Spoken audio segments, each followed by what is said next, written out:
সকাল থেকে বৃষ্টি হচ্ছে, একটু থামতেই ছাদে চলে এসেছি। একটুখানি রোদ উঠেছে, আবারও মেঘলা করে আসছে। অ্যাডেনিয়ামে আবারও নতুন করে কুড়ি এসছে, আর এই ফুলগুলোর রং কিন্তু দারুণ সুন্দর। কিছু ফল আর সবজি তুলে নেবো। আর এদিকের এই শসাটা কিন্তু আর একটু বড় হতো। পেয়ারা, ঠিয়ারা, কাঁকড়ি মাকড়ি অনেক কিছুই তুলবো, যেহেতু গোপাল ভোগ দেবো। আর সবজি তোলা হয়ে গিয়েছে, ফল তুলতে তুলতে জোরে বৃষ্টি নেমে গেছে। আসলে বর্ষার সময় এরকমই, যখন তখন বর্ষা শুরু হয়ে যায়, বৃষ্টি পড়ে।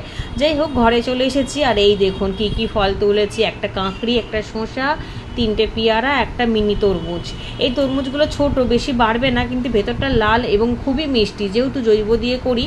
আর কিছু করলা তুলেছি, ডাঁটা শাক তুলেছি। আর যে কিছু সবজি তুলবো তার আগেই তো বৃষ্টি নেমে গেল। যাই হোক, কিছুক্ষণ পরে নয় আবারও আসবো, এগুলো নিয়ে চলে যাবো একেবারেই নিচে। রান্না বান্না করবো, গোপালকে ভোগও দেবো আর সবজি রান্না করে দেবো।